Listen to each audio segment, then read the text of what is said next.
అంతేకాకుండా ఆమె నాకు జీతం కూడా 30,000, 40,000 అట్లా వస్తాయని చెప్పింది. కానీ ఆమె మొత్తం అంతా అంటే ఇక్కడికొచ్చిన తర్వాత నాకు 15,000 వరకే జీతం ఇస్తున్నారు. నాకు జీతం కూడా ఎక్కువ రావట్లేదు. ఇటు హెల్త్ బాగుండట్లేదు, నాకు జీతం లేదు. ఇటు చూస్తే వీళ్ళేమో నన్ను టార్చర్ చేస్తున్నారు, మాటి మాటికి తిడుతున్నారు, కొడుతున్నారు. అసలు నైట్ నన్ను పడుకోనివ్వరు, రూమ్‌కి పంపించరు, ఫుడ్ కూడా పెట్టట్లేదు నాకు. ఇండియాలో టైం ఎంతయిందో నాకు తెలియదు, ఇక్కడైతే 1:30 అట్లా అవుతుంది.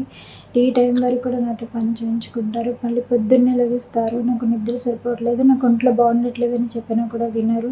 నేను ఎప్పుడైతే నాకు హెల్త్ బాలేదని చెప్తానో అప్పుడే నన్ను వేరే వాళ్ళ ఇంటికి తీసుకెళ్తారు. అక్కడ కూడా 1 గంట నైట్ 2 వరకు పని చేయించి తీసుకొస్తారు. మళ్ళీ పొద్దున్నే లేపేస్తారు. నన్నైతే చాలా అంటే చాలా టార్చర్ చేస్తున్నారు. అలానే 2 నెలలు నేను భరించుకుంటూ వచ్చాను. నాకు ఎవ్వరి దగ్గర నుంచి ఏ హెల్ప్ రాలేదు. మాకు హెల్ప్ చేయడానికి కూడా ఎవ్వరు లేరు. నాకు ఫ్యామిలీ సపోర్ట్ కూడా చాలా తక్కువ. మా అమ్మ ఒక్కతే, ఆమె ఆరోగ్యం కూడా బాలేదు. ఇప్పుడు నాకేం చేయాలో ఏంటి అనేది తెలియట్లేదు. ఆ ఏజెంట్ అయితే నన్ను చాలా అంటే చాలా ఇదిగా మోసం చేసింది. ఆమె చెప్పిన మాటలు అసలు నమ్మేసి నేను ఇంత దూరం వచ్చాను. ఇక్కడికి వచ్చిన తర్వాత తెలిసింది ఆమె నన్ను చాలా మోసం చేసిందని. అంతే కదా, ఆమె వీళ్ళ దగ్గర నుంచి చాలా డబ్బులైతే తీసుకుంది. నేను ఒక్కదాన్నే కాదు, నాలాంటి వాళ్ళని పంపించి డబ్బులు తీసేసుకుంటుంది ఆమె. ఆమె చేసేది చాలా తప్పు.